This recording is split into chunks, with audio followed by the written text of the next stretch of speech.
बिस्मिल्लाहिर्रहमानिर्रहीम अस्सलाम वालेकुम welcome back to my YouTube channel. आज की इस वीडियो में हम नोज़ोकोमियल इन्फेक्शन के हवाले से बात करेंगे कि नोज़ोकोमियल इन्फेक्शन क्या होता है। बेसिकली नोज़ोकोमियल इन्फेक्शन जो है ये दो अल्फाज का मजमूआ है। नोज़स का मतलब डिजीज़ और कोमियल का मतलब टू केयर ऑफ, यानी कैसी बीमारी जिससे हम अपने आप को बचा सकते हैं। बुनियादी तौर पर नोज़ोकोमियल इन्फेक्शन को हम हॉस्पिटल एक्वायर्ड इन्फेक्शन या हेल्थ केयर एसोसिएटेड इन्फेक्शन भी कहते हैं। ये इन्फेक्शन तब गेट होता है, तब इस इन्फेक्शन के लगने के चांसेस बढ़ जाते हैं जब एक पेशेंट हॉस्पिटल के अंदर एडमिट हो जाते हैं और 48 आवर्स के अंदर ये इन्फेक्शन डेवलप हो जाता है, या पेशेंट हॉस्पिटल से डिस्चार्ज हो जाते हैं और डिस्चार्ज होने के तकरीबन एक माह बाद इस इन्फेक्शन के असरात ज़ाहिर हो जाते हैं। हम इस इन्फेक्शन को बेसिकली हॉस्पिटल एक्वायर्ड इन्फेक्शन या नोज़ोकोमियल इन्फेक्शन कहते हैं। नोज़ोकोमियल इन्फेक्शन के हवाले से ज़रा अगर हम डिटेल में बात करें तो एक ऐसा इन्फेक्शन होता है कि जो एक पेशेंट से दूसरे पेशेंट को आसानी के साथ लग जाता है, या एक पेशेंट के बॉडी फ्लूइड से दूसरे पेशेंट को लग जाता है, या हॉस्पिटल के अंदर डिफरेंट टाइप्स के इक्विपमेंट्स होते हैं, सर्जिकल इक्विपमेंट्स होते हैं, कैथेटर्स होते हैं, वेंटिलेटर्स होते हैं, सिल्क होते हैं, और इसके अलावा मुख्तलिफ़ किस्म के इंस्ट्रूमेंट्स होते हैं। उन इंस्ट्रूमेंट्स की अच्छी तरीके से जब सैनिटेशन नहीं होती, अच्छी तरीके से जब उनकी स्टरलाइजेशन नहीं होती, वॉशिंग नहीं होती, तो वो इन्फेक्शन का एक बड़ा ज़रिया बन जाता है। तो इसके अलावा हॉस्पिटल के जितने भी अमला है, जिसमें स्टाफ है, पैरामेडिक्स है, ये अगर एक इन्फेक्टेड पर्सन को टच करते हैं, एक इन्फेक्टेड पेशेंट को टच करते हैं और हैंड हाइजीन का ख़ास तौर पे ख्याल नहीं करते और दूसरे पेशेंट के केयर की तरफ मूव करते हैं, तो तब भी ग्रेट सोर्स ऑफ इन्फेक्शन बनने के चांसेस डेवलप हो जाते हैं। और बेसिकली हम इस इन्फेक्शन को नोज़ोकोमियल या हॉस्पिटल एक्वायर्ड इन्फेक्शन कहते हैं। एपिडेमियोलॉजी के मुताबिक एपिडेमियोलॉजी बीमारी की डिस्ट्रीब्यूशन, साइज़ और इसके अलावा फैलाव के हवाले से एक साइंस है जिसे हम एपिडेमियोलॉजी कहते हैं, जिसका ताल्लुक बीमारियों के रेशो के हवाले से और उसके फैलाव के हवाले से और उसकी रोकथाम के हवाले से। एपिडेमियोलॉजी के हवाले से एक स्टडी कंडक्ट की गई है। जो यूनाइटेड स्टेट्स है उसमें तकरीबन 1.7 मिलियंस जो है वो हॉस्पिटल एक्वायर इन्फेक्शन के साथ हर साल जो है पूरी दुनिया के अंदर एक बहुत ही बड़ा बर्डन बन रहा है। यानी 1.7 मिलियंस जो पेशेंट आते हैं वो हॉस्पिटल एक्वायर इन्फेक्शन में मुब्तला होते हैं। इसके अलावा 99,000 जो है पूरी दुनिया में 99,000 लोग नोज़ोकोमियल इन्फेक्शन या हॉस्पिटल एक्वायर इन्फेक्शन की वजह से इंतकाल करते हैं। 80,000 लोग जो होते हैं वो इस इन्फेक्शन से इंडिया के अंदर, यानी एशिया के अंदर, इंडिया में 80,000 लोग जो है वो इस इन्फेक्शन की वजह से इंतकाल करते हैं। और इसके अलावा 25,000 जो सालाना अमवात होती है वो बेसिकली बैक्टीरिया की ख़ास किस्म होती है जिसे ग्राम नेगेटिव बैक्टीरिया कहते हैं। उस ग्राम नेगेटिव बैक्टीरिया की फैलने से तकरीबन 25,000 लोग जो है वो मर जाते हैं। इन्फेक्शन के सोर्स दो तरह के होते हैं, एक को हम एक्सोजीनस कहते हैं और दूसरे को हम इंडोजीनस कहते हैं और दूसरे को हम एक्सोजीनस कहते हैं। इंडोजीनस एक ऐसा इन्फेक्शन जो बॉडी के इनसाइड अराइज हो जाए। जिस तरह हम सिंपल तौर पे बात करें कि भाई एंटीजन क्या होते हैं, वो चीज़ जो डिजीज़ कॉज करे वो एंटीजन कहलाती है, ठीक है। तो एंटीजन, अब चूँकि बैक्टीरिया हमारी बॉडी में भी होते हैं, राइट। अब बैक्टीरिया के उस फॉर्म को हम नॉर्मल फ्लोरा कहते हैं। अगर एक बैक्टीरिया, लेट सपोज स्किन के ऊपर एक बैक्टीरिया, उसका नाम सीडोमोनास एरोजेनोसा है, अगर स्किन के अंदर इंजरी आ गई, चमड़ी कट गई, तो ये बैक्टीरिया अंदर जाएगा, इसने अपनी नॉर्मल लोकेशन को एक्सचेंज कर दिया, तब्दील कर दिया। अब जाके ये बैक्टीरिया नॉर्मल फ्लोरा में नहीं रहेगा बल्कि ये पैथोजन बन जाएगा। तो वो बैक्टीरिया या वो सोर्स ऑफ इन्फेक्शन जो बॉडी के इन साइड पे मौजूद हो, हम बेसिकली उसे एंडोजिनस सोर्स ऑफ इन्फेक्शन कहते हैं। इसमें क्यूटेनियस फ्लोरा है, जैसे कि स्किन के ऊपर फ्लोरा होती है, इसकी बेस्ट एग्जांपल सीडोमोनास एरोजेनोसा है। जीआईटी फ्लोरा, गैस्ट्रोइंटेस्टाइनल ट्रैक्ट के अंदर मुख्तलिफ़ किस्म के नॉर्मल फ्लोरा के बैक्टीरिया होते हैं। इसमें इकोलाई है, एस्क्रिशिया कोलाई, ये नॉर्मल फ्लोरा है।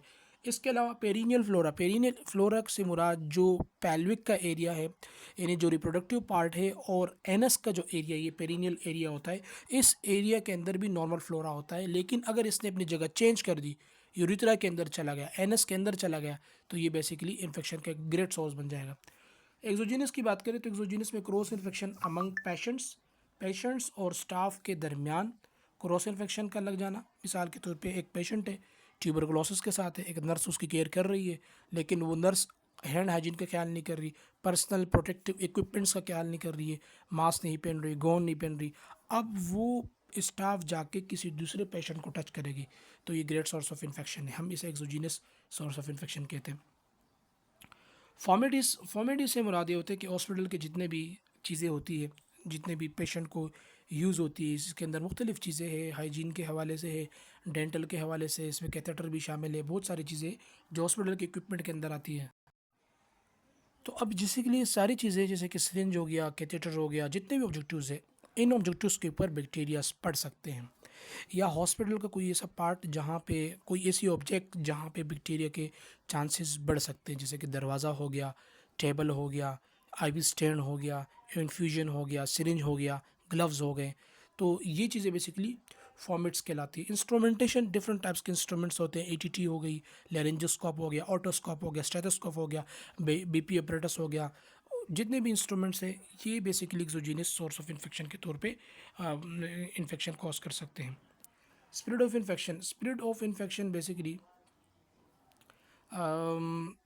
इंसानी हाथ या हॉस्पिटल के अंदर जितने भी स्टाफ है उनके जो हाथ ये व्हीकल के तौर पे काम करते हैं। व्हीकल का मतलब एक गाड़ी के तौर पे काम करते हैं, क्योंकि ये नॉर्मल पेशेंट को भी टच करते हैं और इन्फेक्टेड पेशेंट को भी टच करते हैं। तो इस वजह से इन्फेक्शन की स्प्रेड होने में इंतहाई देर नहीं लगती, बहुत जल्दी स्प्रेड हो जाती है।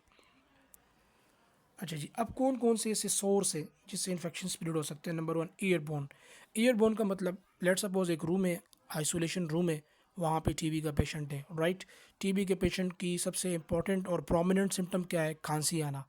अब वो बार बार जो है उसको खांसी आएगी, कफिंग करेगा, तो नोजल्स नेज़ल कैविटी से जो नॉस्ट्रल्स है वहाँ से जो एक्सहेलेशन हो रही है, पेशेंट जो कार्बन डाइऑक्साइड रिलीज़ कर रहा है प्रेशर के साथ खांसी के दौरान, इन्फेक्शन का जो यानी जो टीबी कोज करने वाला बैक्टीरिया है, माइकोबैक्टीरियम ट्यूबरक्लोसिस, ये जाके उस रूम के हवा के अंदर रिटेन हो जाएगा, जमा हो जाएगा।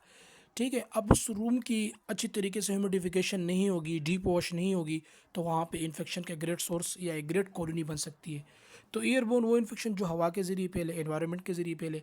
ड्रॉपलेट का मतलब होता है कि स्लैवरी ग्लैंड से जो ड्रॉप आना, या इसके अलावा खांसते वक्त जो छींकें आती है उसके अंदर जो ड्रॉप्स होते हैं उसके ज़रिए इन्फेक्शन फैलना, ये ड्रॉपलेट कहलाते हैं। कॉन्टैक्ट इन्फेक्शन का मतलब किसी इन्फेक्टेड पेशेंट को डायरेक्टली कॉन्टैक्ट करना, उससे भी हो सकता है। इसके अलावा ब्लड बोन बैरियर या blood bone fluids. Blood bone fluid का मतलब वो फ्लूइड्स जो ब्लड के अंदर या ब्लड के साथ कनेक्शन में हो। मिसाल के तौर पे साइनोवियल फ्लूइड हो गया, स्लाइवरी ग्लैंड फ्लूइड हो गया, सीमन हो गया, स्लाइवा हो गया, ये सारे बॉडी के इनसाइड कनेक्टेड होते हैं ब्लड के साथ। तो ब्लड के अंदर इन्फेक्टेड है, ब्लड इन्फेक्टेड है ऑलरेडी, तो पूरी बॉडी की फ्लूइड्स इन्फेक्टेड होगी। अगर स्लाइवेशन हो रही है, यूरिन पास हो रहा है, स्पम पास हो रहा है, या इसके अलावा वेजाइनल डिस्चार्ज हो रहा है, तो वहाँ पे भी जो पैथोजेंस है वो उस डिस्चार्ज की सूरत में भी बाहर आ सकते हैं। विक्टर बोन का मतलब, विक्टर बोन जैसे कि मच्छर का काटना, कीड़ों का काटना, बिच्छू का काटना, सांप का काटना, ठीक है, ये सारे विक्टर बोन के अंदर आते हैं। यानी किसी एनिमल के सोर्स जो है काट के इन्फेक्शन गेट करना, ये विक्टर बोन कहलाता है। फैक्टर्स, कौन कौन से ऐसे फैक्टर्स हैं जो नोज़ोकोमियल इन्फेक्शन के शरह को ज़्यादा कर देते हैं। तो patient related factor, advance age. भाई सिंपल बात है कि ओल्ड एज के अंदर इम्यूनिटी डिक्लाइन हो जाती है, इम्यूनिटी कमज़ोर हो जाती है, तो इन्फेक्शन गेट होने के चांसेस बढ़ जाते हैं। प्री मेच्योर बर्थ का मतलब बच्चा अपने वक्त से पहले पैदा हो गया। नॉर्मली 36 टू 38 वीक तकरीबन ये नॉर्मल गेस्टेशन पीरियड होता है 9 मंथ का। अगर इससे पहले पैदा हो गया, 8 मंथ का हो गया, 30 वीक्स का हो गया, 32 वीक्स का हो गया, तो ये प्री मेच्योर कहलाती है। ठीक है, अब बच्चों की इम्यूनिटी पहले से ही ख़राब होती है, इनमें जो है इनेट इम्यूनिटी होती है, लेकिन अगर पहले से वो इमेच्योर पैदा हो गया तो भाई फिर तो मसला और ख़राब हो गया। इसके अलावा क्रॉनिक सीवियर एनीमिया। क्रॉनिक का मतलब सालों साल एनीमिया है और एनीमिया भी बहुत सीवियर है, एच भी बहुत ड्रॉप है, प्लेटलेट भी बहुत ड्रॉप है, तो इस सूरत में भी इन्फेक्शन के चांसेस बढ़ सकते हैं। इसके अलावा इम्यूनो कम्प्रोमाइज पेशेंट्स, ऐसे पेशेंट जिनकी इम्यूनिटी ख़राब हो चुकी है, इम्यूनिटी ब्लास्ट हो चुकी है। लेट्स सपोज कैंसर के पेशेंट्स, अब कैंसर के पेशेंट्स को कीमोथेरेपी लगती है, ब्लड कैंसर के पेशेंट्स, वो कीमोथेरेपी क्या करती है कि वो लिम्फोसाइट्स, मोनोसाइट्स, न्यूट्रोफिल्स, जीनोफिल्स, इन सब की बम्बारमेंट कर देती है, इन सबको ख़त्म कर देती है, तो दैट्स वाई इम्यूनिटी डिक्लाइन हो जाती है। तो हम ऐसे पेशेंट्स को इम्यूनो कम्प्रोमाइज पेशेंट कहते हैं। ऐसे पेशेंट जो है मामूली सी मामूली इन्फेक्शन की वजह से भी इनकी जान जा सकती है। या इसके अलावा कोई ऐसा पेशेंट जो RX का मतलब प्रिस्क्रिप्शन मेडिकेशन ले रहा हो इम्यूनो सप्रेसिव, प्रेडनिसोलोन मेडिसिन आते हैं, ठीक है, ऐसे मेडिसिन होती है जो इम्यून सिस्टम को कंप्रेस करते हैं, ठीक है, सप्रेस करते हैं। मिसाल के तौर पे किसी को एलर्जी की प्रॉब्लम है, किसी को कोई ऑटो इम्यून डिजीज़ है, उनका इम्यून सिस्टम हाइपर्स है, तो उसको ट्रीट करने के लिए हम इम्यूनो सप्रेसिव ड्रग्स रिकमेंड करते हैं। तो वो इम्यूनो सप्रेसिव ड्रग्स क्या करते हैं, इम्यून सिस्टम को डिक्लाइन कर देते हैं, सप्रेस कर देते हैं। अब जब इम्यूनिटी सप्रेस होगी तो उसमें इन्फेक्शन के साथ लड़ने के चांसेस रिड्यूस हो जाएंगे। हॉस्पिटल रिलेटेड फैक्टर क्या है, long stay in hospital. Long stay का मतलब एक ऐसा पेशेंट जो वेंट के ऊपर है और उसके वेंट से निकलने के चांसेस बिल्कुल है ही नहीं, महीनों तक पड़ा है, 5-6 दिन से ज़्यादा पड़ा है, तो लॉन्ग स्टे इट्स मीन कि वो अपने एक्चुअल डिजीज से भी लड़ रहा है और सेकेंडरी और टर्शियरी इन्फेक्शन भी उसकी बॉडी में जा सकता है। इसके अलावा इनअप्रोप्रिएट यूज़ ऑफ एंटीबायोटिक का बेतहाशा इस्तेमाल। ऑलमोस्टली आज की जदीद दौर में एंटीबायोटिक की रेजिस्टेंस बहुत ज़्यादा बढ़ चुकी है। उसकी बुनियादी वजह क्या है, ओवर द काउंटर किसी भी मेडिकल स्टोर पे आसानी के साथ जो एंटीबायोटिक मिल जाती है, भाई मुझे कैलामोक्स दे दो, सेफ्ट्रैक्सोन दे दो, आसानी से मिल जाती है, कोई रोक टोक नहीं है। इसकी वजह से क्या हो रहा है, इसकी वजह से ये हो रहा है कि एक शख्स 1-2 दिन एंटीबायोटिक इस्तेमाल करते हैं और 3-4 दिन के बाद एंटीबायोटिक का इस्तेमाल बिल्कुल बंद कर देते हैं। एक शॉट ले लिया, पेशेंट ठीक हो गया, एंटीबायोटिक का शॉट ख़त्म कर दिया। अब इससे ये होगा कि वो जो बैक्टीरिया है वो मुस्तकबिल में होशियार हो रहा है, उसके अंदर उस एंटीबायोटिक से लड़ने की सलाहियत बढ़ रही है। वो पहचान चुका है कि भाई ये एंटीबायोटिक है, इस एंटीबायोटिक के लिए कैसे हमने रेजिस्ट होना है। तो जैसे जैसे एंटीबायोटिक ने अपना काम छोड़ दिया है, वैसे वैसे बैक्टीरिया के अंदर रेजिस्टेंस भी बढ़ चुकी है। तो अब मुझे एक बात ये बताएं कि अगर एंटीबायोटिक रेजिस्टेंस बढ़ गई है तो इन्फेक्शन की चांसेस और बढ़ेगी, एंटीबायोटिक काम ही नहीं करेंगे, तो इससे क्या होगा, ऑलमोस्टली इससे मौत होगा, ठीक है। इसके अलावा प्योर कम्युनिकेशन या poor compliance of staff regarding asepsis. कॉम्प्लेंस का मतलब क्या होता है, पेशेंट्स स्टाफ को पता नहीं है कि एसेप्सिस टेक्निक क्या होती है। एसेप्सिस टेक्निक एक ऐसा टेक्निक है कि जिसमें पेशेंट को हम सेप्सिस से बचाएं। सेप्सिस एक ऐसा ख़तरनाक इन्फेक्शन है जिसमें जान जा सकती है, ब्लड का हो सकता है, टिश्यू का हो सकता है, पूरी बॉडी का हो सकता है, तेज़ी के साथ फैल जाता है, सेप्टिसीमिया पूरे ब्लड का कहते हैं। तो अगर एक स्टाफ है उसको पता नहीं है कि भाई एसेप्सिस टेक्निक क्या है, तो मुझे बताया क्या वो नोज़ोकोमियल इन्फेक्शन को रिड्यूस करने में हेल्प करेगा, बिल्कुल नहीं करेगा। पूर वेंटिलेशन का मतलब एक ऐसा बंद कमरा है जहाँ पर रिटेंशन बढ़ रही है, ईयरबोर्न इन्फेक्शन के चांसेस ज़्यादा है, वेंटिलेशन है ही नहीं, इन्हेलेशन और एक्सहेलेशन का अमल है ही नहीं, तो डेफिनेटली हॉस्पिटल के ऐसे रूम में इन्फेक्शन के चांसेस ज़्यादा हो जाएंगे। इसके अलावा inefficient biomedical waste management. Inefficient biomedical waste management का मतलब क्या होता है, जो बायोमेडिकल वेस्ट मैनेजमेंट होते हैं, लेट सपोज किसी पेशेंट का इस्तेमाल शुदा कैथेटर है, किसी पेशेंट का इस्तेमाल शुदा एटीटी ट्यूब है या एनजी ट्यूब है, या इसके अलावा और भी बहुत सारे ऐसे डिवाइसेस होते हैं, इंस्ट्रूमेंट्स होते हैं, उसकी अच्छी तरीके से सैनिटाइजेशन नहीं की गई, या जो डिस्पोजेबल है उसको अच्छी तरीके से डिस्पोज़ नहीं किया, या बहुत देर हो गई डिस्पोज़ करने में, तो डेफिनेटली ये भी इन्फेक्शन के चांसेस में अपना रोल प्ले कर सकते हैं। हॉस्पिटल एक्वायर इन्फेक्शन को हम कैसे कंट्रोल करें, भाई सिंपल हैंड हाइजीन। नोज़ोकोमियल इन्फेक्शन के लिए मोस्ट इम्पोर्टेंट इसकी जो रोकथाम है, इसकी जो कंट्रोल है, वो प्रॉपर जो हैंड वॉशिंग है या हैंड हाइजीन है, इसका ख्याल रखें। Before and after touching the patient को टच करने से पहले हैंड हाइजीन वॉशिंग करना 7 स्टेप्स है, उसके ज़रिए सैनिटाइजर का इस्तेमाल करना है, ग्लव्स लगाना है, फिर पेशेंट को टच करना है, और पेशेंट के टच होने के बाद प्रोसीजर कंप्लीट करने के बाद दोबारा हैंड हाइजीन, सैनिटाइजेशन और हाथ को ड्राई करना है, ठीक है। प्रैक्टिस स्टैंडर्ड प्रिकॉशंस, ये आप देख सकते हैं, ठीक है। इसमें हैंड हाइजीन की बात हो रही है, ग्लव्स पहना है हॉस्पिटल स्टाफ ने, गूगल्स पहने हैं, मास्क पहना है, ये पूरा गाउन है, हम इन सबको पीपीई कहते हैं, पर्सनल प्रोटेक्टिव इक्विपमेंट्स। यहाँ पे आप देखें, यहाँ पे कोई वेस्ट उठाया है पेशेंट का, कोई सिरिंज है, कोई टेस्ट ट्यूब है, कोई ब्लड डिस्चार्ज है, इसको येलो टॉप के अंदर डाल रहे हैं, और ये बेडशीट है पेशेंट का, इसको अच्छी तरीके से डिस्पोज कर रहे हैं, फोल्ड करके इसको डिस्पोज कर रहे हैं, ताकि इस बेडशीट के अंदर जो इन्फेक्शन है वो इस रूम के अंदर फैल ना जाए, और उसके बाद पूरे रूम की अच्छी तरीके से सफाई हो रही है। तो ये बेसिकली एक ऐसा इफ़ेक्टिव अप्रोच होता है जिसमें हम इन्फेक्शन को कंट्रोल करें। इसका एक बड़ा स्कोप होता है, नर्सिंग के अंदर इन्फेक्शन प्रिवेंशन एंड कंट्रोल का एक कोर्स भी आता है, तकरीबन 1 साल का होता है, उसमें इन सारी चीज़ों को आलमी मायार के मुताबिक इन्फेक्शन प्रिवेंशन एंड कंट्रोल के टेक्निक बताते हैं। ये हैंड वॉशिंग है, हैंड वॉशिंग में आप देखिए इसके स्टेप्स है, ठीक है।